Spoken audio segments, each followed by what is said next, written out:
को जय मसीह की। आइए हम आज की गुरुवार की प्रार्थना, बृहस्पतिवार की प्रार्थना में हम भाग लें। उपवास प्रार्थना में आइए हम प्रार्थना करें। परमेश्वर को धन्यवाद हो, परमेश्वर की स्तुति हो। आज का दिन परमेश्वर ने हमारे जीवन में जोड़ा, इसलिए प्रभु को धन्यवाद। आइए मैं आप सभी का स्वागत करता हूँ यीशु मसीह के नाम से। आइए हम प्रार्थना में जाएं। पवित्र पवित्र पवित्र जीवित परमेश्वर पिता, हम आपको धन्यवाद देते हैं, आपके नाम की स्तुति, महिमा, प्रशंसा, आपकी बड़ाई करते हैं प्रभु जी। इस समय आते हैं आपके चरणों में प्रभु जी। जाने अनजाने में जो भी हमसे पाप अपराध गुनाह हुआ है, क्षमा कीजिए, दया कीजिए। सोचने के द्वारा, बोलने के द्वारा, कार्य में या अन्य किसी रीति से गुनाह अपराध हुए तो क्षमा कर प्रभु जी। प्रभु जी, हमें समय हमारे सारे शत्रुओं को, जिन लोगों ने हमें तकलीफ पीड़ा पहुंचाई, रुलाया, सताया, बुरा वाला कहा, हम उन्हें बिना शर्त यीशु मसीह के नाम से क्षमा करते हैं। आप भी उन्हें क्षमा कीजिए, उन्हें दंड मत दीजिए। वैसे प्रार्थना करते हैं उनके लिए जिनको हमने तकलीफ पीड़ा पहुंचाई प्रभु जी, उनके हृदय को छू ले। हमें एक मन का बना ताकि एक होकर हम आपकी भक्ति कर सके प्रभु। इस समय हम प्रार्थना करते हैं उनके लिए जिनका इस धरती पर आज आखिरी दिन, आखिरी रात है। एक मौका दीजिए, पश्चाताप करके आपके पास आए, एक भी आत्मा नाश ना हो, ऐसी कृपा मांगते हैं प्रभु जी। प्रार्थना करते हैं उनके लिए जिन्हें दंड मिला है प्रभु जी, क्षमा कीजिए, दया कीजिए और उन्हें दंड से छुटकारा दीजिए प्रभु जी। समय हम प्रार्थना करते हैं उन लोगों के लिए जिन्हें दंड मिलने वाला है, उन पर दया कीजिए प्रभु जी, उन्हें बचाइए। वे अपने मार्ग प्रभु जी मोड़ दे, मार्ग बदल दे प्रभु जी, ऐसी कृपा मांगते हैं प्रभु जी। जिन्हें आज भयानक रोग छूने वाला है प्रभु जी, उन्हें आपके हाथ में सौंपते हैं प्रभु जी। उन पर दया कीजिए, उन्हें क्षमा कीजिए, उन्हें बचाइए प्रभु जी। ऐसा हम आपसे प्रार्थना करते हैं। आज यदि कोई किसी की हत्या करने का विचार कर रहा है, आत्महत्या करने का विचार कर रहा है, बलात्कार करने का योजना बना रहा है, चोरी डकैती का योजना बना रहा है, उन्हें क्षमा कीजिए प्रभु जी, उन्हें उनमें से बचाइए प्रभु जी, उनसे कोई गुनाह ना हो, ऐसी कृपा मांगते हैं प्रभु जी। प्रार्थना करते हैं इस समय प्रभु जी, विशेष करके जो इस समय कोरोना वायरस या प्रभु जी कैंसर या किसी प्रकार की जानलेवा बीमारी के शिकार हुए हैं, उन पर दया कीजिए। उनके तरफ से हम क्षमा की याचना करते हैं, क्षमा कीजिए, दया कीजिए, उन्हें बचाइए, हम प्रार्थना करते हैं प्रभु यीशु। हम धन्यवाद देते हैं कलवरी की क्रूस पर जो आपने अपना पवित्र बहुमूल्य रक्त बहाया, उस रक्त से आपने हमें छुटकारा दिया है, पापों की क्षमा आपने दी है, इसके लिए आपको धन्यवाद देते हैं, आपकी महिमा, आपकी बड़ाई करते हैं। शैतान तो हारा हुआ है, हमारे प्रभु यीशु ने अपने पैरों तले तेरे सर को रौंद डाला है और तेरे सारे क्रियाओं को नष्ट कर दिया है। पिता परमेश्वर, धन्यवाद देते हैं प्रभु जी। यदि दुष्टता के उस अंधकार की वेदी पर हमारा नाम लिखा है या कोई वस्तु, हमारी कोई वस्तु रखकर हमारे विरुद्ध में यदि कोई काम किया है, उसके बंधनों को हम तोड़ देते हैं यीशु मसीह के नाम से। प्रभु परमेश्वर पिता, इन सारे प्रभु जी श्रापों की वजह से जो आशीष हमने खोई थी, आपने 1000 गुना ज्यादा लौटा कर दिया, इसके लिए आपको धन्यवाद देते हैं, आपकी महिमा, आपकी बड़ाई करते हैं। पवित्र आत्मा, आपके बिना ये प्रार्थना सभा अधूरी है, हमें सिखाइए प्रभु जी आत्मा में और सच्चाई में आराधना करने के लिए। प्रभु परमेश्वर पिता, इस समय विशेष करके प्रार्थना करते हैं प्रभु जी मुंबई, महाराष्ट्र, इंडिया के लिए, और प्रभु जी इंडिया के हर एक प्रभु जी गांव, प्रभु जी हर एक गांव के लिए प्रार्थना करते हैं, विश्व के सारे राष्ट्रों के लिए प्रार्थना करते हैं। किसी प्रकार से कोई गुनाह हुआ है तो क्षमा कर प्रभु जी, नियम कायदे कानून के वजह से कोई दंड आया है, क्षमा कीजिए, हम प्रार्थना करते हैं प्रभु जी। हम आपसे विनती करते हैं, धन्यवाद देते हैं, पवित्र आत्मा हमें चलाइए। आज की आराधना आपको भाने वाली हो, ऐसा होने देना पिता। और प्रभु जी आपका जो वचन आने वाला है वो हम सब लोगों को सीखने के लिए प्रभु जी एक नया, प्रभु जी नया चीज आप हमारे जीवन में जोड़ रहे, इसके लिए हम धन्यवाद देते हैं, आपकी महिमा, आपकी बड़ाई करते हैं यीशु मसीह के मीठे मधुर पवित्र नाम में, आमीन। आइए प्रियजनों, हम आराधना में जाएं, परमेश्वर की आराधना करें, परमेश्वर की बड़ाई करें और परमेश्वर को धन्यवाद दें।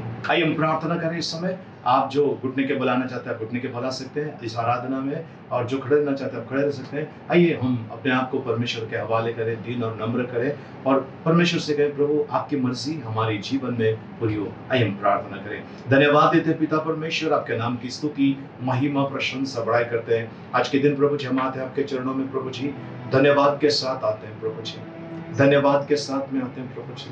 आज कई लोग इस संसार को छोड़कर गए प्रभु जी, पर आपने हमें सुरक्षित रखा, आज का दिन हमारे जीवन में जोड़ा, हम आपको धन्यवाद देते हैं, आपकी बड़ाई, आपकी महिमा करते हैं।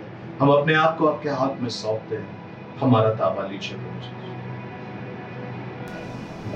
मैं जहाँ हूँ तेरी योजना है, मैं जैसा हूँ तेरी रचना हूँ, मेरा जीवन तेरे हाथों में, तेरे हाथों में।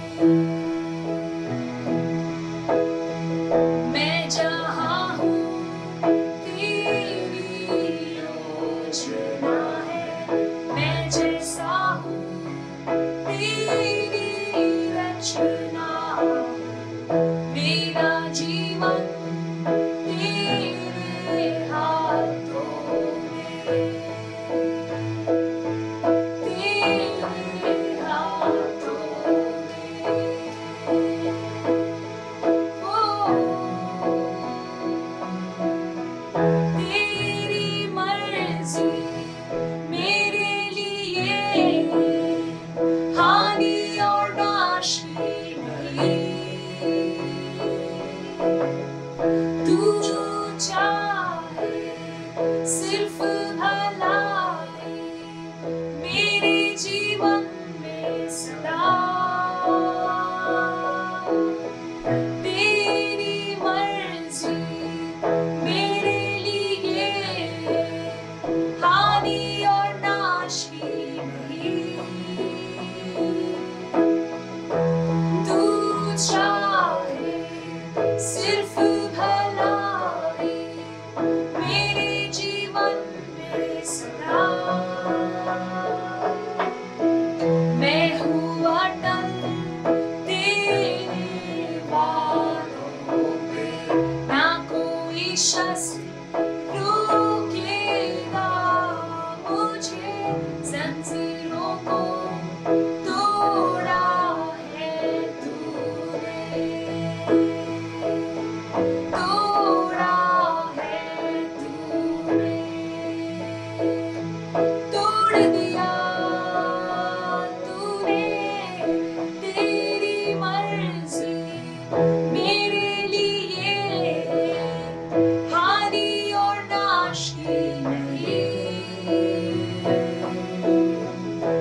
तू चाहे सिर्फ भलाई मेरे जीवन में सदा,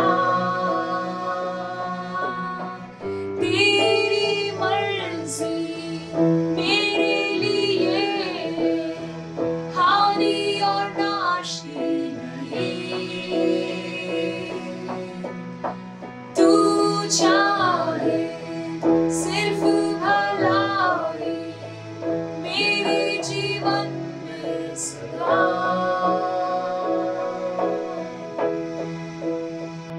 धन्यवाद देते हैं प्रभु जी, हमारे जीवन में आप सदा भला करना चाहते हैं प्रभु जी, और हम चाहते हैं आपकी मर्जी हमारे जीवन में पूरी हो।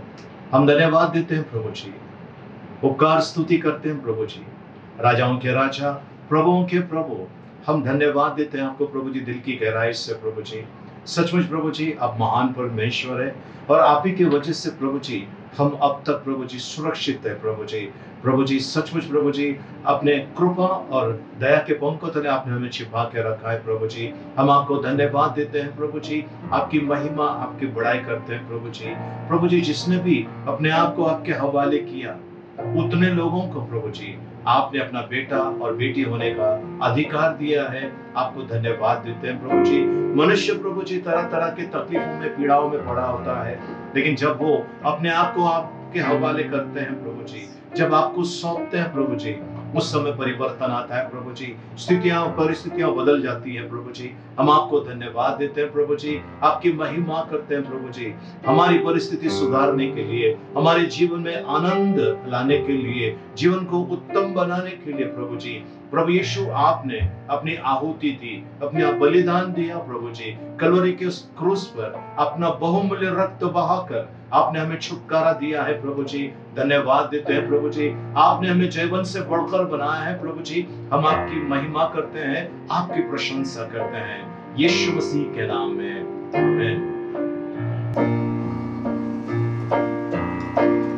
यीशु तुझको सब मैं देता, सब कुछ अर्पण करता हूँ, प्रतिदिन संगति तेरी प्रेम विश्वास से चाहता हूँ। यीशु तुझको सब मैं देता, सब कुछ अर्पण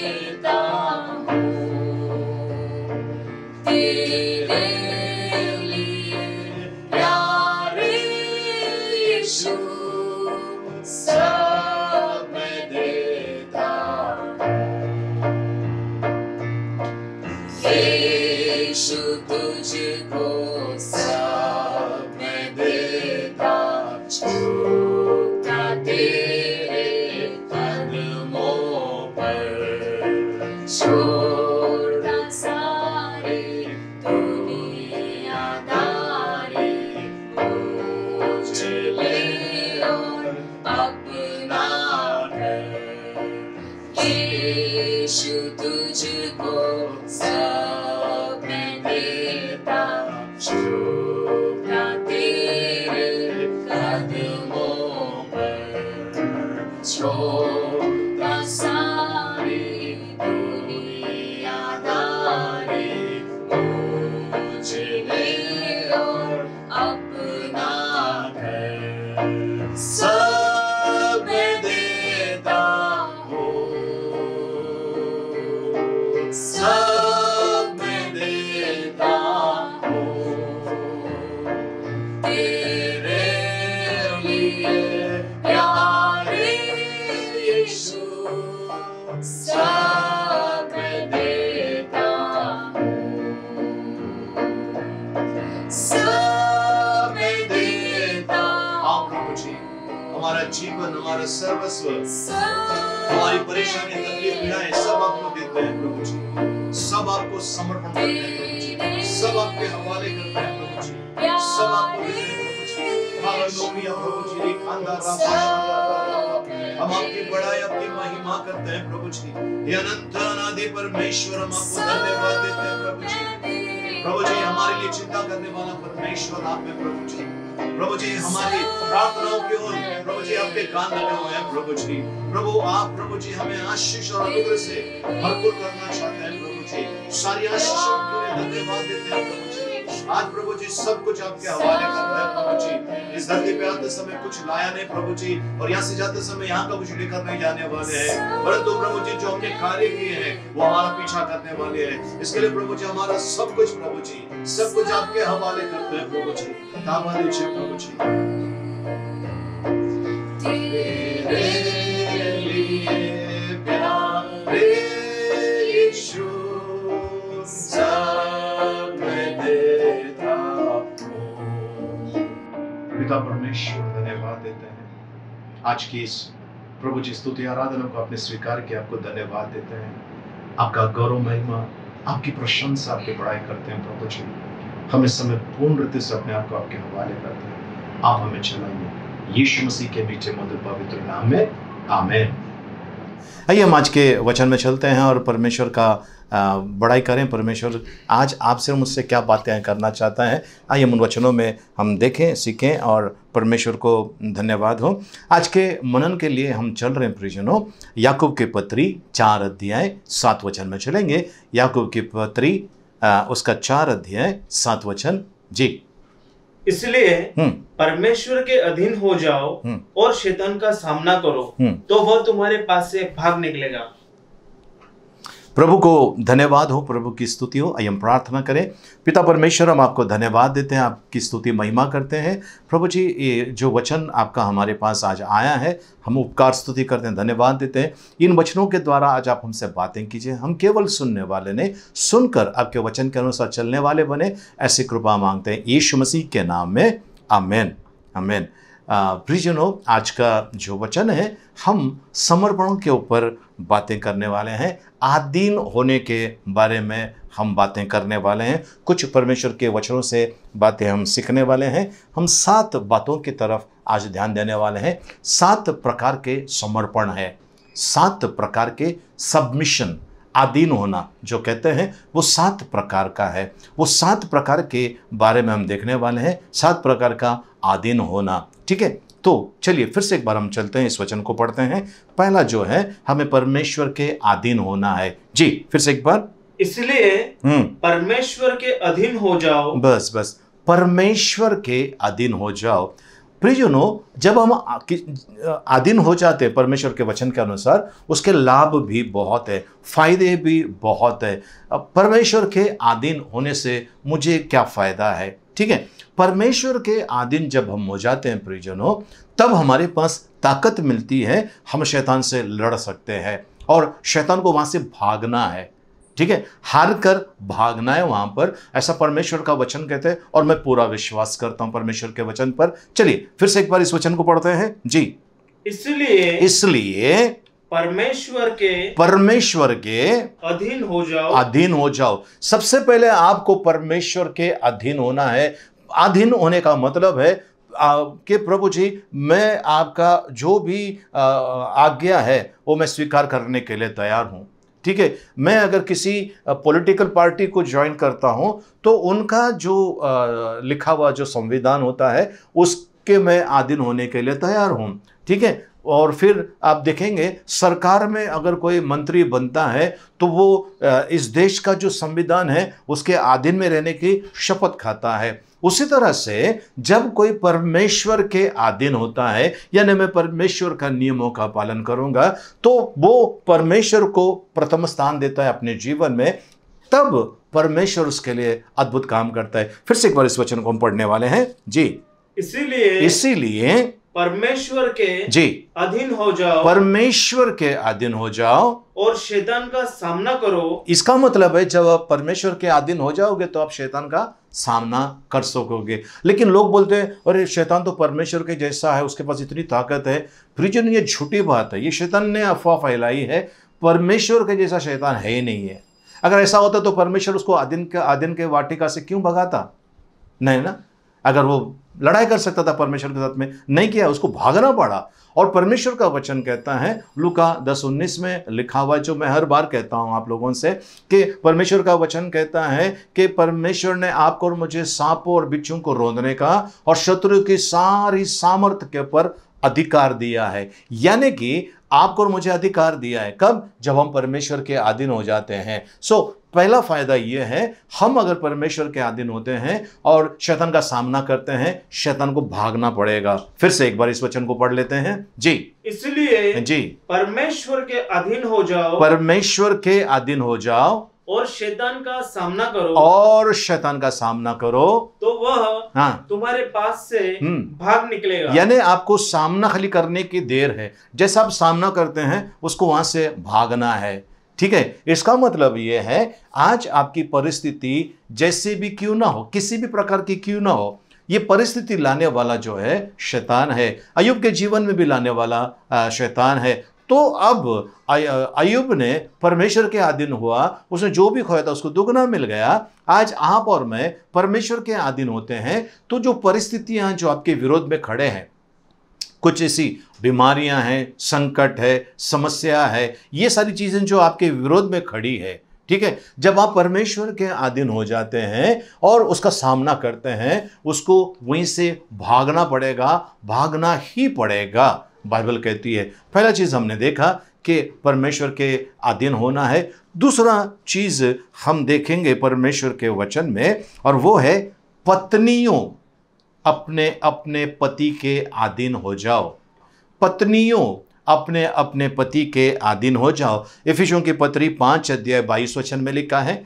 कलोसियों की पत्री 3:18 में लिखा है, पत्नियों अपने अपने पति के अधीन हो जाओ। लेकिन उससे भी सुंदर रीति से थोड़ा सा आगे लिखा हुआ है, और वो है पहला पेत्रस 3:1-5 में हम जाएंगे। उसके पहले मैं आपसे बताना चाहता हूं, कुछ औरतें ये ना समझे, मुझे गलत ना समझे कि खाली पत्नियां पति के अधीन होना चाहिए। नहीं नहीं, ये बाइबल कहती है, ये बाइबल कहती है। और ये बाइबल क्यों कहती है, विस्तार से पहला पेत्रस 3:1-5 में लिखा है जी।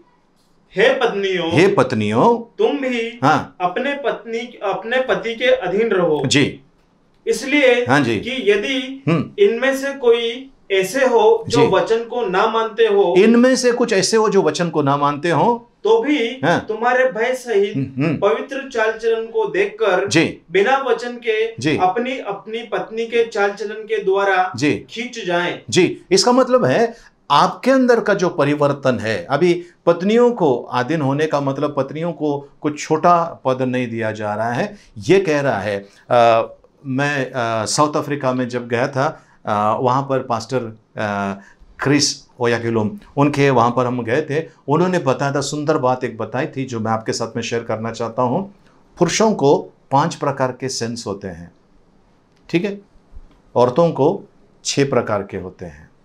यानी कि औरत जो होती है वो परिस्थिति को बदल सकती है अपने सोच विचार के द्वारा।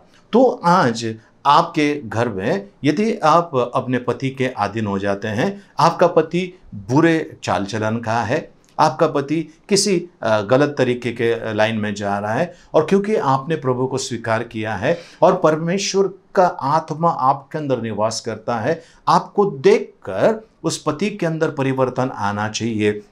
एक बहन जिसने अपना जीवन प्रभु यीशु मसीह को समर्पित किया और वो प्रार्थना में जाने लगी, पति को बहुत गुस्सा आता था, पति उसको रोज मारता था, पी के आता था, मारता था, कभी कभी जलती हुई सिगरेट उसको कहीं भी लगा देता था, और ये बहन बहुत पीड़ा में रहती थी। उसका चेहरे पे दाग, उसके बदन पे मार का दाग, सब उसके बावजूद भी वो प्रभु यीशु को नहीं छोड़ी और पति को कभी उसने गाली नहीं दिया, पति को उल्टा कुछ बोला नहीं, शांत रहती थी, प्रार्थना में जाती थी। और एक दिन ऐसा हो गया, इनका पति को कुछ बीमारी हो गई और इन्होंने बिस्तर पकड़ लिया, और पति रोज बिस्तर पे पड़ा हुआ हिल नहीं सकता है, ये उनका सब कुछ बिस्तर पे यही करती है, ये बहन करती थी। अब वहाँ पर ऐसा हुआ, ये आदमी रोज सुन रहा है, इसको फ़ोन आ रहा है, सिस्टर आपने प्रार्थना किया ना, मेरी बहन ठीक हो गई, मेरा बेटा ठीक हो गया, ये ठीक हो गया, ओ वेरी गुड, प्रभु को धन्यवाद, प्रभु की स्तुति हो, बहुत अच्छा, ऐसा बोलती थी। और कई लोगों को फ़ोन पे वो प्रार्थना करती थी। पति लगभग 15-20 दिन बिस्तर पे पड़ा हुआ है और ये सुन रहे कि मेरी पत्नी लोगों के लिए प्रार्थना करती है, लोग ठीक हो रहे हैं। तो ये कहता है पत्नी को, क्या तुम सबके लिए प्रार्थना करते हो, क्या तुम मेरे लिए प्रार्थना नहीं कर सकते हो? तो पत्नी ने कहा, देखो आप विरोध है प्रभु यीशु के, एकदम कट्टर विरोधी आप है, और मैं क्या कर सकती हूँ, जो आप प्रभु को स्वीकार नहीं करना चाहते हैं। आपने मुझे कितना सताया, कितना मारा पीटा, लेकिन देखो क्या हुआ, क्या हुआ, परमेश्वर मुझे इस्तेमाल करते हैं लोगों को आशीर्वाद देने के लिए। तो उसने बोला, चल अभी मेरे लिए प्रार्थना कर, बहुत हो गया, चल प्रार्थना कर। अब ये पत्नी अपने पति के लिए प्रार्थना करने लगी, और पति धीरे धीरे उसके अंदर शरीर के अंदर उनको जो भी तकलीफ थी, बीमारी थी, वो निकल गई। निकलने के बाद कुछ सप्ताह भर के अंदर वो एकदम ठीक हो गया, और वो संडे के दिन सुबह जल्दी उठा है, वो इतवार के दिन जल्दी उठकर नहा धोकर कपड़ा पहनकर तैयार हो गया। और पत्नी पूछती, क्या काम पे जा रहे? बोलता है नहीं, चर्च में जाने का, चल जल्दी जल्दी तैयारी कर, प्रार्थना में जाने का है।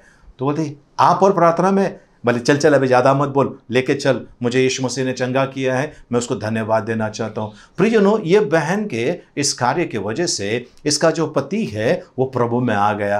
तो आज अगर आपका पति प्रभु में नहीं है, आपके चाल चलन की वजह से, आपकी नम्रता की वजह से, आपकी अधीनता की वजह से परमेश्वर उसके जीवन में कार्य करेगा। इसके लिए चलते हम आगे चलते हैं 1 पेतरुस 3 अध्याय में। जी, और तुम्हारा श्रृंगार दिखावटी ना हो। तुम्हारा श्रृंगार यानी जो भी श्रृंगार करते हैं वो बनावटी ना हो। यानी परमेश्वर कहना चाहते हैं, हमारी जो सुंदरता है, अंदर की जो सुंदरता है, मन की सुंदरता है, वो दिखाई देना चाहिए। जी, अर्थात बाल गूंथने और सोने के गहने या भांति भांति के कपड़े पहनना, वरन तुम्हारा छिपा हुआ और गुप्त मनुष्यत्व नम्रता और मन की दीनता की अविनाशी सजावट से सुसज्जित रहे, क्योंकि परमेश्वर की दृष्टि में इसका मूल्य बड़ा है। परमेश्वर की दृष्टि में इसका मूल्य बड़ा है। चलिए आगे। और पूर्व काल में पवित्र स्त्रियां भी, पूर्व काल में यानी पहले पवित्र स्त्रियां लिखा है, स्त्रियां नहीं लिखा है, पवित्र स्त्रियां जो परमेश्वर की बेटियां हैं, जिन्होंने परमेश्वर को अपनाया है, परमेश्वर को चला रहे हैं। जी, जो परमेश्वर पर आशा रखती थी, जी, अपने आप को इस रीति से संवारती और अपने अपने पति के अधीन रहती थी, अपने अपने पति के अधीन रहती थी। जी, जैसे सारा इब्राहिम की आज्ञा में रहती, जैसे सारा अब्राहम के आज्ञा में रहती और उसे स्वामी करती थी, और उसे स्वामी करके पुकारती थी, स्वामी करके पुकारती थी। तो प्रियजनों, आज परमेश्वर, पहला चीज हमने देखा, परमेश्वर के अधीन होना चाहिए, फिर शैतान का सामना करना चाहिए, शैतान भागेगा। पहला चीज। दूसरी चीज हमने देखा कि स्त्रियों ने अपने अपने पति के अधीन होना चाहिए। अब एक कॉमन सवाल आता है, मेरा पति, आपको नहीं मालूम, मेरा पति को अक्ल नहीं है, मेरा पति को दिमाग नहीं है। यस, परमेश्वर ने जब आपको मिलाया ना, तो कुछ सोच समझ के मिलाया है, कुछ सोच समझ कर मिलाया है। है ना। इसके लिए परमेश्वर की बातों के ऊपर आप वो मत कीजिए। आपका अगर विवाह हुआ है, परमेश्वर ने सोच समझकर वो जीवन साथी आपको दिया है, अब आपको उसको कैसा मैं पवित्रता में मेरे इस विवाह को बंधन को आगे चलाऊं, इसके ऊपर ध्यान देना चाहिए। प्रिजनों कोर्ट में बहुत सारे केसेस चल रहे हैं डिवोर्स के, और ये कंपैटिबल नहीं है, ये सही नहीं है, मेरे योग्य नहीं है, ये नहीं है, वो नहीं है। लेकिन मैं कहता हूँ आपके वजह से आपके पति के अंदर परिवर्तन आएगा। आप अगर परमेश्वर के अधीन हो जाते हो और अपने पति के अधीन में हो जाते हो, परिवर्तन आने वाला है। ये मैं कहता हूँ क्योंकि पवित्र शास्त्र कहता है और मैं पवित्र शास्त्र के पर पूरा भरोसा करता हूँ। चलिए दूसरी चीज़ हम देखेंगे, परमेश्वर के वचन में जवान लोगों को कहता है, जवान लोगों को कहता है। जवान का मतलब वो 18 साल के ऊपर का ये नहीं है, आप शायद बच्चे भी होंगे, आपके लिए परमेश्वर का वचन कहता है। जी हम पढ़ेंगे 1 पेतरस 5 अध्याय 5 वचन, 1 पेतरस 5 अध्याय 5 वचन। जी हे नवयुवकों, हे नवयुवकों, तुम भी हाँ। प्राचीनों के अधीन रहो। जी अब यहाँ पर प्राचीन का मतलब 2-3 है, लेकिन बाइबल में इस समय वो अगुओं के बारे में कहता है। अगुओं के बारे में हम बाद में देखेंगे। इसमें माँ बाप भी आ गए और बुजुर्ग लोग भी आ गए। जी प्राचीनों के अधीन में रहो। जी वरन हाँ। तुम सबके सब एक दूसरे की सेवा के लिए जी दीनता से कमर बांधे रहो, दीनता से कमर बांधे रहो, क्योंकि परमेश्वर अभिमानियों का सामना करता है, जी परंतु दिनों पर अनुग्रह करता है। दिनों के ऊपर अनुग्रह करता है, अभिमानियों का सामना करता है। तो आपको अपने बुजुर्ग जो भी है ना, प्राचीन है, बुजुर्ग है, जो भी है, उनके आधीन में रहने के लिए परमेश्वर का वचन कहता है, उनके आधीन में रहो। प्रियजनों, कई बार हमको लगता है कि अरे ये बुढ़े को अक्ल नहीं है, कुछ भी बोलता है, बुढ़ी का दिमाग खराब हो गया। नहीं, दिमाग खराब, वे लोग जब भी आपको बोलेंगे अपना अनुभव बोलेंगे, ठीक है। मैं ये नहीं कहता हूँ कि सबके सब सही बोलते हैं, पर मैं ये कहता हूँ अगर आप अपने प्राचीनों के अधीन रहते हैं, परमेश्वर का बड़ा प्रतिफल आपको मिलने वाला है, क्योंकि परमेश्वर घमंडियों का सामना करता है और दिनों के ऊपर अनुग्रह करता है। जब आप दिन हो जाएंगे प्रियजनों, परमेश्वर का अनुग्रह आप पर होने वाला है। पहला चीज़ हमने देखा कि परमेश्वर के अधीन हो जाते हैं और शैतान का सामना करते हैं, शैतान भाग जाता है। दूसरा हमने देखा पति के अधीन में जब स्त्रियां हो जाती हैं, पत्नियां हो जाती हैं, तो परमेश्वर उनको बदल देता है। तीसरा चीज़ हम देख रहे हैं, हे नवयुवकों यानी जवान लोगों को कहता है कि आपको अपने प्राचीन, अपने माँ बाप, अपने बुजुर्ग सबके अधीन में रहना चाहिए। कैसे अधीन में रहने का मतलब, मेरा माँ या मेरा पिता मुझे कहता है जाके चोरी कर, मुझे वो नहीं करना है, क्योंकि पवित्र शास्त्र को मैंने अपने मद्देनजर रखते हुए मुझे आगे बढ़ना है। माँ बाप का आज्ञा का पालन करना चाहिए, ऐसा पवित्र शास्त्र कहता है मुझे करना है। बुजुर्गों का सम्मान करना चाहिए मैंने, ऐसा पवित्र शास्त्र कहता है, क्योंकि उनके मुंह से जो आशीर्वाद निकलता है ना, वो मेरे लिए लाभ का है। वो आदमी कितना भी दुष्टता में भी रहा, पर अगर वो आशीर्वाद दे रहा है, वो आशीर्वाद मुझे लग सकता है, मुझे लग सकता है। और लोग बुजुर्ग लोग तरसते हैं, प्रियजनों तरसते हैं कि कोई जवान उनके पास आए, उनकी सेवा करे और उनको आशीर्वाद दे। Hallelujah, praise the lord. प्रभु को धन्यवाद हो, प्रभु की स्तुति हो। चौथी चीज़ की तरफ हम चलते हैं, और चौथा चीज़ है आपको अपने अगुए के अधीन में रहना है। जी हम चलेंगे हिब्रानियों की किताब 13 अध्याय उसका 17 वचन। हिब्रानियों की किताब 13 अध्याय उसका 17 वचन। जी अपने अगुओं की मानो और उनके अधीन रहो। अपने अगुओं, यहाँ पर अगुओं का मतलब है आपका पास्टर हो सकता है ना, आपका चर्च का फादर हो सकता है, ठीक है, या कोई भी सेवक हो सकता है जो आपको गाइड करता है। अपने अगुओं के अधीन में रहो। जी क्योंकि वे उनकी नाई तुम्हारे प्राणों के लिए जागते रहते, जिन्हें लेखा देना पड़ेगा। जी कि वे यह काम आनंद से करें, जी ना कि ठंडी सांस लेकर। ओके, अब यहाँ पर प्रियजनों मैं चीज आपको बताना चाहता हूँ। आपका जो पास्टर होता है, ठीक है, आपके लिए वो जाग जाग कर प्रार्थना करता है रात में, है ना, आपके लिए वो रोकर गिड़गिड़ाता है परमेश्वर से, प्रभु जी इस बहन के जीवन में तकलीफ है, इस भाई के जीवन में तकलीफ है। वो रात रात बैठकर रो रो कर प्रार्थना करता है, बड़े बोझ के साथ में वो प्रार्थना करता है। आपने उसके अधीन में होना चाहिए। प्रियजनों, अगर आप सोच रहे हैं कि भाई ये आदमी बेकार है, ये पास्टर बेकार है, ये जो सेवक है ये बेकार है। आप कौन होते हो उनका न्याय करने वाले? उनको अगर इस पोजीशन पे खड़ा किया है तो परमेश्वर ने किया है। अगर वो गलत कर रहे हैं परमेश्वर उसको दंड देगा, आप दंड मत दीजिए। कुछ लोग कहते हैं हमारा पास्टर चोर है, पैसा खा रहा है, ये कर रहा है। किसका पैसा खा रहा है?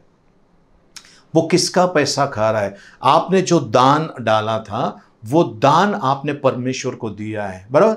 आपने वो दान परमेश्वर को दिया है। अब जो पास्टर है या कोई भी है वो अगर पैसा निकालता है आपके जेब से नहीं निकाल रहा है, आपने जो परमेश्वर को दिया है, जो दान दिया है उसमें से निकालता है। अगर वो गलत करता है तो वो परमेश्वर का पैसे से गलती कर रहा है, आपके पैसे से नहीं, क्योंकि आपने परमेश्वर को दे दिया, खत्म हो गया। अब वो परमेश्वर का पैसा अगर निकाल कर अगर वो कुछ भी करता है वो परमेश्वर को जवाब देगा, आपको जवाब नहीं देना है। आपको जवाब नहीं देना है, परमेश्वर को जवाब देना है। इसके लिए अपने अगुवे के अधीन में रहो। और आगे आगे फिर से एक बार पढ़ेंगे इस वचन को। अपने अगुओं की मानो, हाँ जी, और उनके अधीन रहो। अपने अगुओं की मानो और उनके अधीन रहो जी, क्योंकि वे उनकी नाई तुम्हारे प्राणों के लिए जागते रहते, तुम्हारे प्राणों के लिए जागते रहते, जिन्हें लेखा देना पड़ेगा। यानी कि हरेक कलीसिया में, हरेक चर्च के अंदर, कलीसिया में, सभा में जो लोग आते हैं परमेश्वर उन्हें भेजता है। अगर परमेश्वर उनको भेजता है, या इसका मतलब है जो अगुवे होते हैं, प्रीस्ट है, पास्टर्स है ना, एल्डर्स है, ये लोग क्या करते हैं? परमेश्वर ने इनको दिया है, अब वो उनकी रखवाली करना है। इज़ेकिएल की किताब में लिखा हुआ है, मैंने तुम्हें वॉचमैन बनाया है, परवाह नियुक्त किया है। तो उनको हमने चेतावनी देना है, उनके लिए प्रार्थना करना है। तो जाग जाग कर वो प्रार्थना करते हैं। आगे कि वे यह काम आनंद से करें, ये काम आनंद से करें, ना कि ठंडी सांस लेकर, ना कि ठंडी सांस लेकर। प्रियजनों, एक चीज जो मैंने अभी कहा आपको मैं बताना चाहता हूं, वो है एक अगुओं का कवच होता है, एक परमेश्वर का कवच होता है, और एक अगुवे का कवच होता है। अगुवे का कवच होना, एक पास्टर का, प्रीचर का, लीडर का एक कवर होना बहुत जरूरी है। क्यों? क्योंकि जब वो प्रार्थना करता है वो एकदम बिल्कुल रो रो कर गिड़गिड़ाता है परमेश्वर के सामने।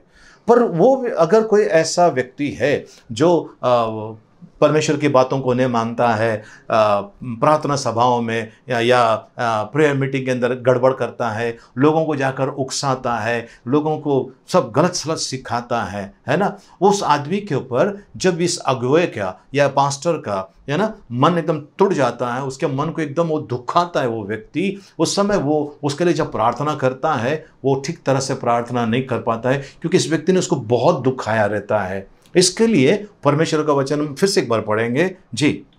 अपने अगुओं की मानो, अपने अगुओं की मानो, और उनके अधीन रहो, और उनके अधीन रहो, क्योंकि वे उनकी नाई जी तुम्हारे प्राणों के लिए जागते रहते जी, जिन्हें लेखा देना पड़ेगा, जिन्हें लेखा देना पड़ेगा, कि वे यह काम आनंद से करें, कि वे ये काम आनंद से करें, दुखा कर रहे आनंद से करें जी, ना कि ठंडी सांस लेकर, ना कि ठंडी सांस लेकर, है ना। एक बार एक भाई गांव जा रहा था और उन्होंने कहा कि पास्टर साहब आप प्रार्थना कीजिए, मैं गांव जा रहा हूं अपने परिवार को लेकर। और मैंने कहा कि ठीक है मैं प्रार्थना करता हूं, मुझे परमेश्वर ने बताया कि इनको बोल गांव मत जा। मैंने कहा भाई आप गांव मत जाइए, क्योंकि परमेश्वर की ओर से ना है, आप मत जाइए। अब ये भाई साहब कहने लगे, अरे किसी को जाकर बोलने लगे, अरे टिकट आ गया, सब आ गया, और वो कहते कि प्रभु ना बोले, मैं तो जाने वाला हूँ। अब वो भाई साहब चले गए तो मुझे बहुत दुख हुआ कि ये चले गए हैं गांव। प्रार्थना कर रहा था प्रभु इनके पर दया करना। और ये जो गांव गए, गांव जाने के बाद इनको सबसे पहले इनकी बेटी को हुआ, क्या बोलते हैं, चेचक, वो हुआ। उसके बाद उनके 3 बेटे हैं, तीनों बेटों को हुआ, फिर उनकी पत्नी को हुआ, फिर इनको हुआ। ऐसा करते करते पूरा महीना उनका वेस्ट हो गया। ओके, जाते समय ट्रेन का कुछ एक्सीडेंट हुआ था, वो हल्का सा मार भी लग गया था उनको, वो भी तकलीफ, वहाँ गांव में भी तकलीफ, और गांव से आ गए, किसी को मिलने नहीं गए, किसी के घर नहीं गए, कुछ भी नहीं, और आकर मुझे कहता है, पास्टर साहब आपने सही बताया था, मैंने गलत निर्णय लिया, मैंने सोचा मैं गांव जाऊंगा और मैं गांव गया, मुझे गांव का जरा भी कुछ भी आनंद नहीं मिला। बस जाते समय ट्रेन का एक्सीडेंट हुआ और उसके बाद गांव के अंदर हम लोग सब घर पे पड़े थे चेचक के वजह से, इसके लिए हमारी हालत ख़राब थी। मैं इसके बाद दोबारा ऐसा नहीं करूँगा, आप जो कहेंगे मैं करूँगा। इसका मतलब ये है प्रियजनों, अगुओं के आधीन में रहना बहुत ज़रूरी है। साथ साथ में पवित्र शास्त्र कहता है, पहला थिस्सलुनीका 5 अध्याय 12 और 13 वचन हम पढ़ेंगे। और हम हे भाइयों हम तुमसे विनती करते हैं। ओके, प्रियजनों पौलुस कह रहा है ना थिस्सलुनीका के लोगों को, हे भाइयों हम तुमसे विनती करते हैं जी कि जो तुम में परिश्रम करते हैं, जो तुम्हारे बीच में सेवा करते हैं, परिश्रम कर रहे हैं जी, और प्रभु में तुम्हारे अगुवे हैं, और जो प्रभु में तुम्हारे अगुवे हैं और तुम्हें शिक्षा देते हैं जी, उन्हें मानो, उनकी बातों को मानो। आगे, और उनके काम के कारण प्रेम के साथ जी, उनको बहुत ही आदर के योग्य समझो, उनको बहुत ही आदर के योग्य समझो, प्रेम के साथ जी, आपस में मेल मिलाप से रहो, आपस में मेल मिलाप से रहो। ओके, सो परमेश्वर का वचन कहता है सेवकों का आदर सम्मान करो। अरे क्या बोलता है, क्या है, ये ऐसा है, ये वैसा है, ये करना बंद कर दो। न्याय परमेश्वर को करने दीजिए, न्याय करने वाला परमेश्वर है। आपको अगुओं का आधीन में रहने के लिए परमेश्वर का वचन कहता है। हमने पहला देखा परमेश्वर के आधीन में रहने का, दूसरा हमने देखा पत्नियों ने पति के आधीन में रहने का, तीसरा हमने देखा जवानों को प्राचीनों के आधीन में रहने के लिए, और चौथा चीज़ हमने देखा अगुओं के आधीन में रहने के लिए, है ना, जो अगुए हैं उनके आधीन में रहने के लिए। हम पांचवा देखेंगे एक दूसरे का आधीन में रहने के लिए परमेश्वर का वचन कहता है। ओके, एफिसियों की पत्री 5 अध्याय 21 वचन, और मसीह के भय से हाँ जी, एक दूसरे के अधीन रहो, एक दूसरे का सम्मान करो, आधीन रहो। जब आप एक दूसरे का सम्मान करते हैं, एक दूसरे के अधीन रहते हैं, वहाँ पर परमेश्वर की अद्भुत दया होती है, ऐसा परमेश्वर का वचन कहता है। हम छठे पॉइंट की तरफ चलते हैं, और ये जो है, ये जो नौकर होता है या दास होता है, ये अपने स्वामी या अपने बॉस के आधीन में होना परमेश्वर का वचन कहता है। पहला पेतरस 2 अध्याय 18 वचन, पहला पेतरस 2 अध्याय उसका 18 वचन, हे सेवकों हर प्रकार के भय के साथ अपने स्वामियों के अधीन रहो, न केवल भलों और नम्रों के पर कुटिलों के भी। सो प्रियजनों, परमेश्वर यहाँ पर एक बहुत प्यारी बातें बताना चाहता है। चलिए फिर से एक बार, हे सेवकों जी, हर प्रकार के भय के साथ, हर प्रकार के भय के साथ अपने स्वामियों के अधीन रहो। प्रियजनों, यहाँ पर ये हो गया, अगर आप सेवक है, परमेश्वर के वचन का सेवक है, और आपके ऊपर कोई सीनियर है, आपको उसके अधीन में रहना है, आपको उसके अधीन में रहना है। आपको लगता है कि वो अगर कुछ गलत कर रहा है, उसको अच्छी तरह से एक्सप्लेन कीजिए, उनको समझाइए, देखिए ऐसा नहीं है, ऐसा है। आप उनको बड़े प्यार से आदर के साथ में समझाइए, वरना सामने वाला बोलेगा तू मुझे सिखा रहा है क्या, यही होने वाला है। इसके लिए आदर करना है, सम्मान करना है। फिर से एक बार इस वचन को हम पढ़ेंगे जी, हे सेवकों हर प्रकार के भय के साथ अपने स्वामियों के अधीन रहो, न केवल हाँ जी, भलों, न केवल अच्छे स्वामी जी, और नम्रों के पर कुटिलों के भी। कुटिल लोग भी है। अगर आपके बॉस है, सेठ है, मालिक है, या आपके स्वामी है, ऐसे लोगों के भी सामने आपको अधीन रहना है, नम्रता से रहना है। प्रियजनों, मैं आपको एक घटना जो घटी थी उसके बारे में कहना चाहता हूँ। एक जवान लड़का, लगभग 20 साल के आसपास का, उसे नौकरी की ज़रूरत थी, और उसके मम्मी पापा एक्सीडेंट में एक्सपायर हो गए। उसकी एक बहन थी, छोटी बहन थी, और अपनी बहन को अच्छी तरह से वो रखना चाहता था क्योंकि जवाबदारी उनके ऊपर आए।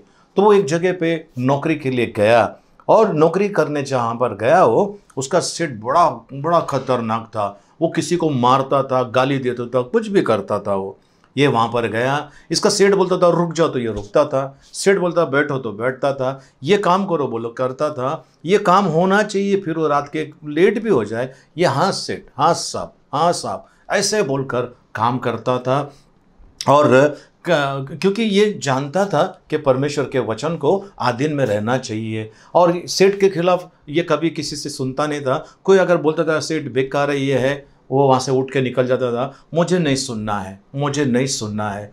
अब सेठ को ये बातें पता चली इस लड़के के बारे में, ये लड़का बड़ा गुणी है, कुछ भी काम करो बोल दो इसको करने के लिए, ये कर देता है, पैसे की डिमांड नहीं करता है। बाकी के वर्कर बोलते थे मुझे ओवर टाइम चाहिए, मुझे ये चाहिए, मुझे वो चाहिए, इसको सेठ कभी कुछ देता ही नहीं था, कभी देता ही नहीं था, ओवर टाइम भी नहीं देता था, बोनस भी नहीं देता था, ये चुपचाप काम करता था। एक दिन सेठ उसको पूछता है तुम ऐसे कैसे हो? उन्होंने कहा सेठ बाइबल कहती है, पवित्र शास्त्र जिसको मैं मानता हूँ, वो कहती है कि अपने जो स्वामी है उसके अधीन में रहने के लिए। सेठ बहुत खुश हो गया। उस दिन से उसके जो सेठ जो था, उसका जो मालिक था, उसके साथ में नम्रता से पेश आने लगा, और उसको जो काम देता था वो छोड़कर उसको उसने सुपरवाइज़र बनाया। सुपरवाइज़र बनाने के बाद कुछ समय के बाद उसका पगार तो बढ़ते गया, और ये कहता था आप वर्करों के सामने मैं आपको कितना पगार देता हूँ मत बताइए। और ये उसका राशन भरने लगा, उसका इलेक्ट्रिसिटी का बिल भरने लगा, उसको मोबाइल लेकर दिया, उसको बहुत अच्छा ये करने लगा। ऐसा करते करते करते करते प्रियजनों ये हो गया, ये वो कंपनी का मैनेजर बन गया। और एक दिन सेठ बोलता है मुझे एक काम है आपसे। उन्होंने कहा बोलिए ना मालिक क्या करना है? बोलता है मैं आपको ये कंपनी का जो मेरा जो और एक कंपनी है उसका मैं आपको मालिक बनाना चाहता हूँ। बोलते सेठ मेरी औकात नहीं है। बोला मैं तुझे मालिक बनाना चाहता हूँ। उसे उस कंपनी का मालिक बना दिया। उसको मालिक बनाने के बाद ये उसको अभी भी सेठ जी साहब सेठ जी बोलता था। ऐसा करते करते करते करते एक दिन उसे कहने लगा मैं चाहता हूँ कि आप मेरी बेटी के साथ में शादी करें।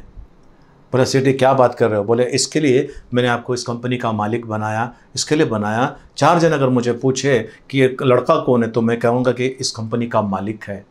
प्रियजनों ये अगर बॉस के आधीन में था, कितने सारे वर्कर थे वहाँ पर, सब आधीन में नहीं थे, ये आधीन में था। परमेश्वर ने इसको ऊंचा उठाया। परमेश्वर के हाथ के नीचे दीनता से रहो, वो सही समय तुम्हें उचित समय में वो तुम्हें ऊपर उठाने वाला है, तुम्हारी पदोन्नति करने वाला है, तुम्हारे जीवन में बहुत कुछ होने वाला है। एक ऐसा ही एक नौकर था जिसको सेठ बिल्कुल पसंद नहीं करता था, बिल्कुल मतलब बिल्कुल पसंद नहीं करता था। पर ये व्यक्ति सेठ की बातें मानता था, लेकिन सेठ को उसके हर काम में बुराई दिखाई देती थी, हर काम में वो नुक्स निकालता था कि देख ये गलत है, ये बराबर नहीं, ये ऐसा है, ये वैसा है। ये चुपचाप सुनता था। कुछ लोगों ने बोला तू नौकरी छोड़कर चले जा, नहीं गया। एक दिन कुछ लोग आए उस सेठ के पास, बंदूक लेकर आए, शूट करने के लिए गए। ये सेठ के आंख पर गिर गया, बोलता है नहीं मेरे मालिक को नहीं मारने का। और उन लोगों ने बंदूक चलाई, गोली एक आध इस लड़के को लग गया। सेठ का जो दृष्टिकोण था इस नौकर के बारे में रातों रात बदल गया। ये कहने लगा इस नौकर को तो मैंने इतना जलील किया, इतना उसकी बेइज्जती की है, इसके बाद भी ये मेरी जान बचाने के लिए आया। तब उसने पूछा कि तूने ऐसा क्यों किया? तब उसने बताया परमेश्वर ने जगत से ऐसा प्रेम किया, अपने इकलौते पुत्र को दिया ताकि जो कोई भी उस पर विश्वास करे उसका नाश ना हो। सेठ मेरा उद्धार हुआ है और मैं स्वर्ग जाने वाला हूँ, पर आपका उद्धार नहीं हुआ है। अगर आपको गोली लगती, आप मरते तो आप नरक में जाते, और मैं नहीं चाहता हूँ कि आप नरक में जाए। मैं आपसे बहुत प्यार करता हूँ, मेरा पिता जैसा मैं आपको प्यार करता हूँ। इसके लिए मैं आज तक आपका सारी बातें, सारा जो भी कड़ी हुई बातें आपने कही मैं बर्दाश्त किया है, क्योंकि मैं आपको पिता मानता हूँ। उस दिन सेठ का दृष्टिकोण चेंज हो गया। प्रियजनों कठोर सेठ क्यों ना, कुटिल सेठ क्यों ना हो, लेकिन परमेश्वर की आज्ञा का पालन करते हैं, परमेश्वर आपको उस चीज़ का प्रतिफल देने वाला है। चलिए हम 7वीं चीज़ की तरफ चलते हैं, और वो है सरकार के बारे में। सरकार के बारे में चलिए 1 पेत्रस 2 अध्याय 13 से लेकर 15 वचन तक हम पढ़ने वाले हैं। पहला पत्रस 2 अध्याय 13 से लेकर 15 वचन तक। जी। प्रभु के लिए मनुष्यों के ठहराए हुए हर एक प्रबंध के अधीन में रहो। जी। राजा के इसलिए कि वह सब पर प्रधान है। जी। और हाकिमों के क्योंकि वे कुकर्मियों को दंड देने और सुकर्मियों की प्रशंसा के लिए। ओके। हाकिम का मतलब गवर्नर, इंग्लिश में गवर्नर लिखा है, या चीफ मिनिस्टर, या वो आप पोस्ट पकड़ लीजिए। यानी कि परमेश्वर कहता है जो अधिकारी है उनके अधीन में रहो, अधिकारी है उनके अधीन में रहो। जी आगे। और हाकिमों के क्योंकि वे कुकर्मी को दंड देने, वे लोग कुकर्मियों को दंड देने और सुकर्मियों की प्रशंसा के लिए जी उसके भेजे हुए हैं। जी, उसके लिए भेजे हुए हैं। परमेश्वर ने उनको नियुक्त किया है, परमेश्वर ने उनको नियुक्त किया है। प्रियजनों, इलेक्शन के टाइम पे सब लोग प्रार्थना करते हैं, प्रभु जी योग्य सरकार आए, प्रभु योग्य प्रधानमंत्री, योग्य मुख्यमंत्री आए। सब लोग हम लोग प्रार्थना करते हैं, और जो जीत के आता है वो हमारी प्रार्थना का प्रतिफल है। तो परमेश्वर उस व्यक्ति को अगर उस पोजीशन पे बिठाता है, आपको उनका सम्मान करना चाहिए, उनका आदर करना चाहिए, अधीन में रहना चाहिए। लेकिन अगर वो ऐसा कोई नियम बनाते हैं जो परमेश्वर के वचन के विरोध में है, आपको उसका सामना करना है। पर अगर परमेश्वर के वचन के विरोध में है तो आपको अधीन रहना बहुत जरूरी है। इससे क्या होता है, चलिए आगे बढ़ते हैं।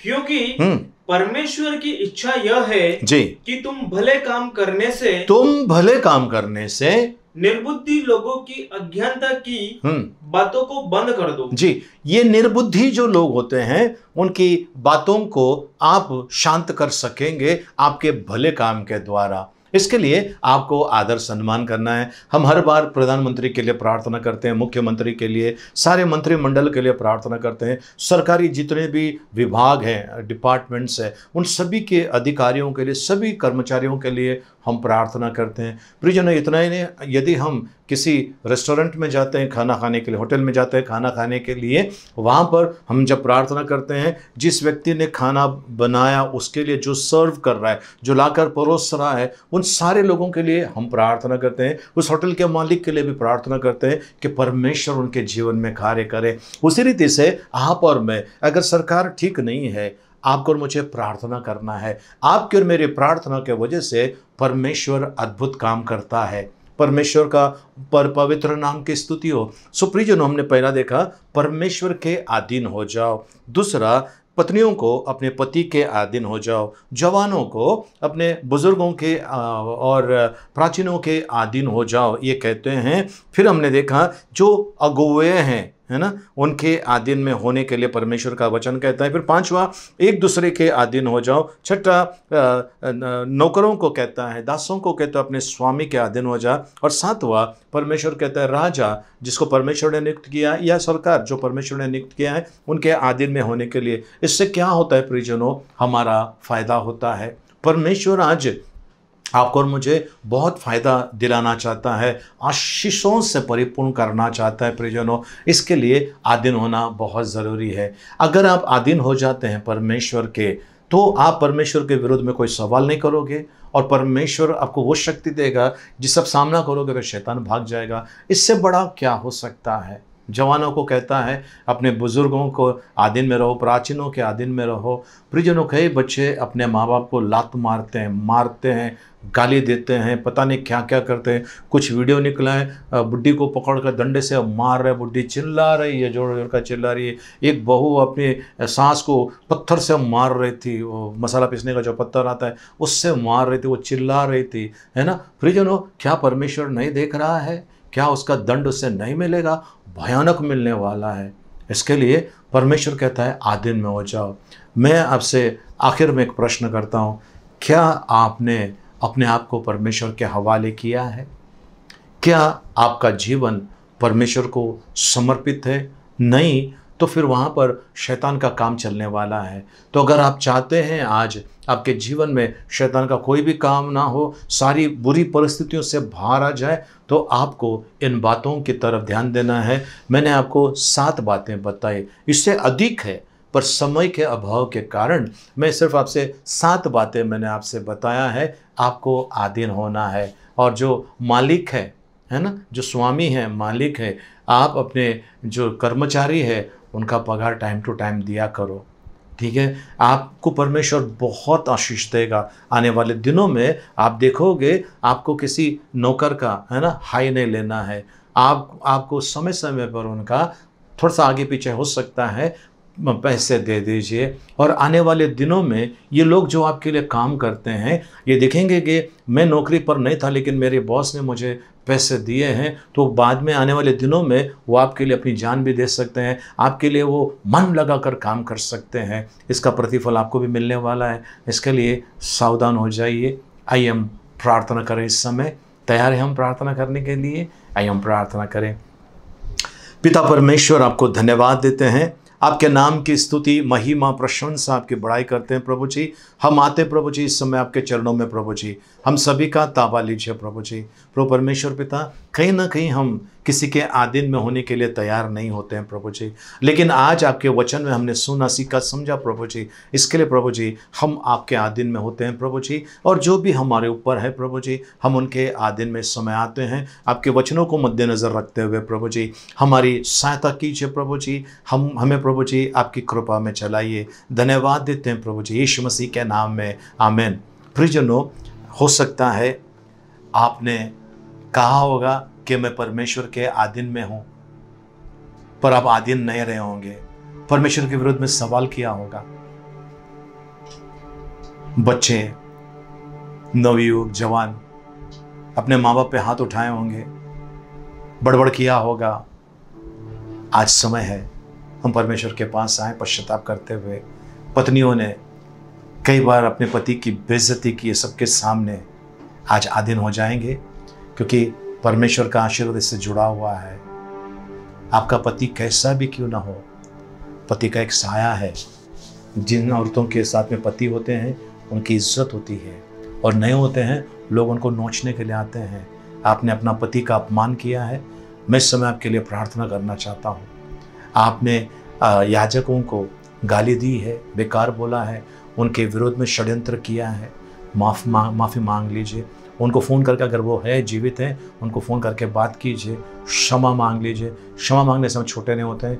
परमेश्वर की जो आशीषें आप अब तक रुके हुए हैं वो आशीषें आपको मिलने वाली है। साथ में प्रियजनों, एक दूसरे का आपने अगर आदर नहीं किया है, आदर करो। परमेश्वर का वचन कहता है मालिक नौकर का रिश्ता अगर ख़राब हुआ है, फ़ोन कीजिए, माफ़ी मांग लीजिए, परमेश्वर आपको आशीष देगा। सरकार के विरुद्ध में आपने कहा है, आज प्रार्थना कीजिए और कहिए प्रभु जी मैं सरकार को आशीर्वाद देता हूँ, प्रधानमंत्री को और दिल्ली के जो केंद्र में सेंट्रल गवर्नमेंट है उनके सारे मंत्रियों को मैं आज आशीष देता हूँ। स्टेट गवर्नमेंट चीफ मिनिस्टर उनको मैं आज आशीष देता हूँ। म्यूनसिपल डिपार्टमेंट है, फायर डिपार्टमेंट है, या कोई और प्रकार का डिपार्टमेंट है जिनको मैंने जाके कहा है ये बेकार है, ये चोर लोग है, ऐसा अगर कहा है, आज मैं उन्हें प्रभु जी मुझे माफ़ कर देना और आज मैं उन्हें आशीष देता हूँ। देख लेना प्रियजनों, परमेश्वर कैसा अद्भुत काम आज ही आपके जीवन में करने वाला है। तैयार है? हम प्रार्थना करें। पिता परमेश्वर, आपको धन्यवाद देते हैं, आपकी स्तुति, महिमा, प्रशंसा, बड़ाई करते हैं। मेरे पीछे बोलिए, पिता परमेश्वर, यदि मैंने आपके विरोध में कहा है, क्रोध में आकर कुछ कहा है, मुझे क्षमा कीजिए। पिता परमेश्वर, या मैंने अपने माँ बाप के, बुजुर्गों के विरोध में कुछ किया है, मुझे क्षमा कीजिए। पिता परमेश्वर, आपके सेवकों के विरोध में अगर मैंने कुछ कहा है, मुझे क्षमा कीजिए प्रभु। पिता परमेश्वर, एक दूसरे के अधीन नहीं हुए, हमने अपने आप को होशियार समझा और दूसरे को बेकार समझा, क्षमा कीजिए प्रभु जी। हम आज से प्रभु जी एक दूसरे के अधीन में रहेंगे प्रभु जी। साथ में प्रभु जी, हमने हमारे स्वामी के, बॉस के विरोध में कुछ कहा है, कंपनी के विरोध में कुछ कहा है, तो क्षमा कीजिए प्रभु, हम उन्हें आशीष देते हैं प्रभु जी। वैसे सरकार के विरोध में कुछ कहा है, हम उन्हें आशीष देते हैं, हमें क्षमा कीजिए प्रभु जी, हम उन्हें आशीषित करते हैं प्रभु जी। धन्यवाद देते हैं। और प्रियजनों, आप में से जो स्त्रियां हैं, जो शादीशुदा हैं, जिनके पति हैं, आप ये कहिए प्रभु जी मुझे क्षमा कीजिए। जो पति आपने मुझे दिया है उसकी मैंने इज्जत नहीं की, उसके आदर में मैं नहीं हुई, मुझे क्षमा कीजिए यीशु मसीह के नाम में, आमीन। प्रियजनों, परमेश्वर को धन्यवाद हो, परमेश्वर की स्तुति हो। मैं विश्वास करता हूँ आने वाले दिनों में आप लोगों की गवाही होगी कि मैंने परमेश्वर के आधीन में हुआ और बाकी लोगों के सब आधीन में हुआ।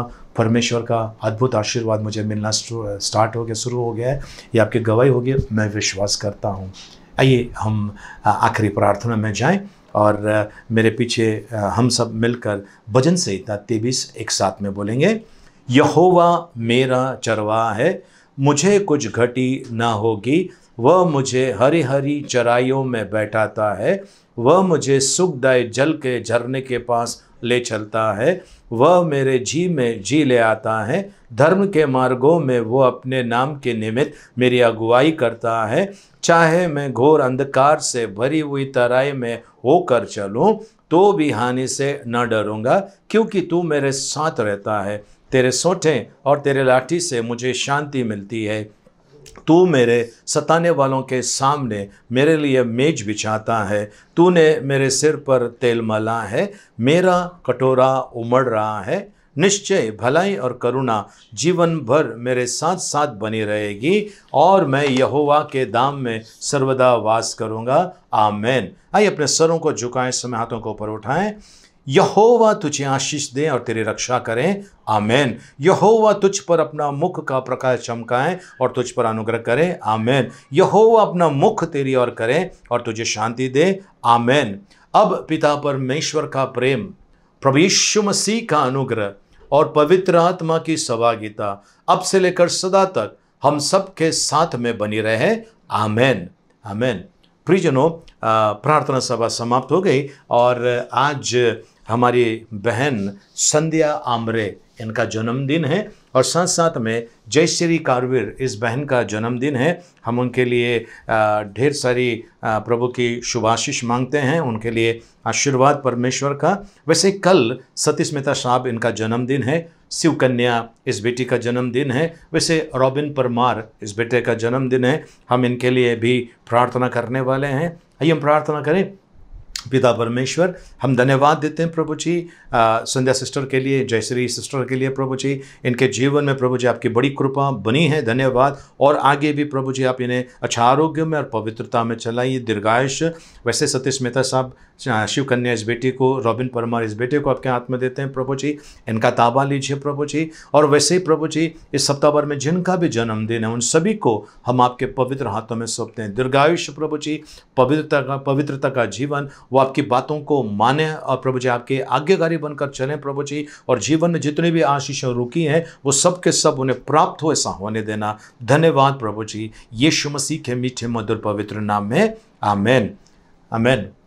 प्रियजनों, आप सभी से नम्र निवेदन है, आप बहुत सारे लोग हमारे जो ये प्रोग्राम है, प्रार्थना सभा का जो है मीटिंग है, यूट्यूब के ऊपर आप लोग देखते हैं, लेकिन आप लोग लाइक करना भूल जाते हैं। तो आप सभी से विनती है, वो लाइक का जो बटन है, ऐसा अंगूठा ऊपर वाला, वो बटन आपको क्लिक करना है। वो दबाते ही आपका जो वो जो पर्टिकुलर वो जो है आइकन है, वो ब्लू कलर का, नीला कलर का हो जाता है। वो करना बहुत ज़रूरी है। हर एक प्रार्थना सभा का जब भी आप वीडियो देखेंगे, वीडियो देखने के पहले वो बटन दबा दीजिए, नीला कलर हो जाएगा, ब्लू कलर हो जाएगा। उसके बाद अगर आपने सब्सक्राइब नहीं किया है, सब्सक्राइब कीजिए, औरों से भी कहिए सब्सक्राइब करने के लिए, और शेयर कीजिए। शेयर करेंगे तो क्या हो जाएगा, जो बातें आप किसी को नहीं बता सकते हैं, तो आप ये वीडियो के माध्यम से आप उनको परमेश्वर का वचन उनको दे रहे हैं, यानी परमेश्वर के राज्य के लिए आप भी एक हिस्सेदार हैं। इसके लिए परमेश्वर को धन्यवाद हो। ठीक है, ऐसा करते रहिए। प्रभु की अनुग्रह और आशीष सब पर बने रहे। प्रार्थना सभा समाप्त होकर एक दूसरे से मिलिए, प्रभु का आशीष मांगे। जय मसीह की, जय हिंद।